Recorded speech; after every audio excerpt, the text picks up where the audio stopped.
Infrastruktur jalan simsalabim.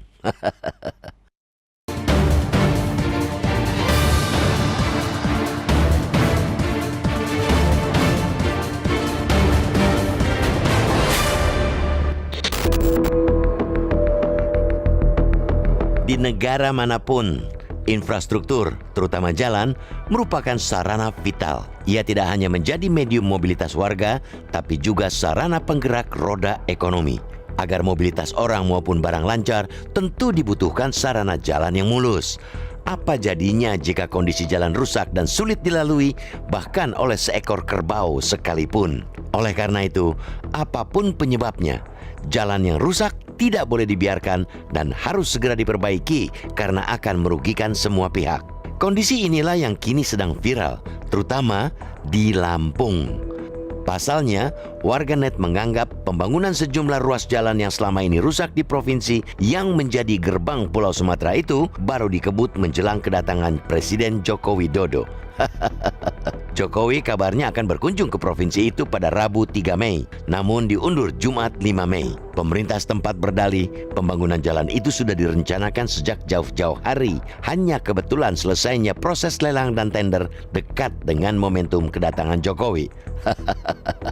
Apapun alasannya, sejumlah jalan yang rusak di provinsi itu adalah fakta yang tidak bisa dibantah.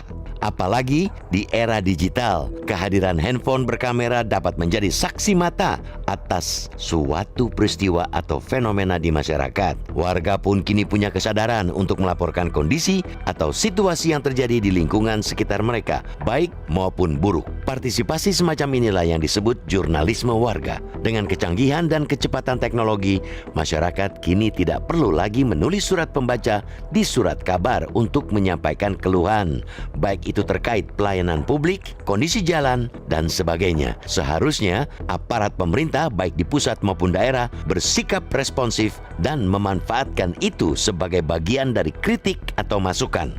Untuk mencapai tujuan pembangunan seperti yang direncanakan, tentu butuh partisipasi warga. Apalagi mereka yang paling tahu apa yang dibutuhkan di wilayah mereka. Justru laporan dari warga dapat membantu dan memudahkan tugas-tugas aparatur negara yang jumlahnya tentu sangat terbatas. Warga maupun aparatur dapat memanfaatkan media sosial untuk saling berkomunikasi ketimbang digunakan untuk flexing atau memamerkan kekayaan pribadi. Lebih baik platform tersebut digunakan untuk hal yang bermanfaat. Pemda misalnya bisa melaporkan apa yang telah mereka kerjakan di akun media sosial resmi. Sebaliknya warga juga bisa menyampaikan apa yang masih menjadi kekurangan. Check and balance semacam ini penting untuk mewujudkan pemerintahan yang bersih. Persoalan jalan yang rusak di Lampung hendaknya jadi pelajaran untuk pemerintah daerah lainnya agar responsif menerima keluhan warga. Jika memang belum ada anggaran untuk memperbaiki infrastruktur yang rusak, ya sampaikan terus terang apa adanya.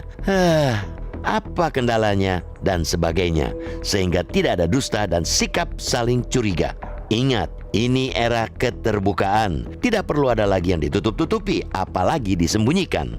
Begitupun terkait dengan rencana kedatangan Presiden Jokowi, biarkan beliau melihat kondisi negara yang dipimpinnya apa adanya. Jangan budayakan sikap ABS asal Bapak senang, sehingga beliau hanya tahu yang baik-baik saja. Perilaku seperti di era yang telah lalu sudah sepatutnya ditinggalkan. Ini justru harus jadi salah satu bagian dari revolusi mental yang selama ini dicanangkan Presiden. Salah satu jalan rusak di Provinsi Sangbumi Ruajura yang fenomenal itu adalah ruas jalan Simpang Randu, Gaya Baru, dan wilayah Kecamatan Rumbia, Kabupaten Lampung Tengah. Jalan lintas itu sebelumnya rusak bertahun-tahun.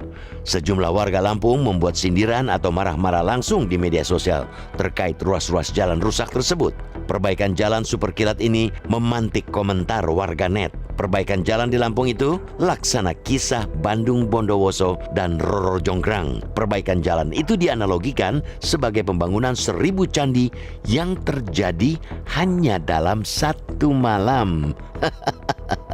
Pembangunan infrastruktur jalan harus terencana dengan matang, bukan simsalabim.